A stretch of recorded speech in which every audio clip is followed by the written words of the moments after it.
બાળકો હજુ એટલા મોટા નહોતા થયા, તેથી તેઓ હળવે હળવે ધરતી ઉપર ઉડતા હતા અને બંને બાળકો એકબીજા સાથે ખૂબ જ ઝઘડતા હતા. એકવાર નાની ચકલીના બાળકે કોઈ બીજી ચકલીના માળામાં જઈને તેનું ખાવાનું ચોરી લીધું. જ્યારે નાની ચકલીને આ વાતની ખબર પડી ત્યારે તેને અને તેની નાની બહેનને ખૂબ જ દુઃખ થયું.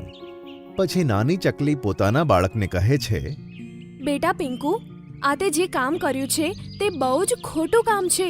તારે આવું નહોતું કરવું જોઈતું. મમ્મી, મને માફ કરી દે. હવેથી હું એવું નહીં કરું. બેટા, હું તને વઢી નથી રહી કે ગુસ્સો પણ નથી કરી રહી. બસ સમજાવી રહી છું કે આવા કાર્યો ખરાબ હોય છે, નહીં તો તેના પરિણામ ખૂબ ખોટા હોય છે. ખોટું પરિણામ? માં, એનો શું મતલબ છે? મને કંઈ ખબર ના પડી. તને સારી રીતે સમજાવવા માટે હું તને એક વખતની વાત કહું. હા મમ્મી, કહો. એક વખતની વાત છે. જંગલમાં એક કાલો કાગડો રહેતો હતો. તે ખૂબ મસ્તી કરતો હતો. કાલો કાગડો હંમેશા બીજાનું ખાવાનું ચોરતો હતો અને કોઈનું પણ ઘર બનવા દેતો નહોતો.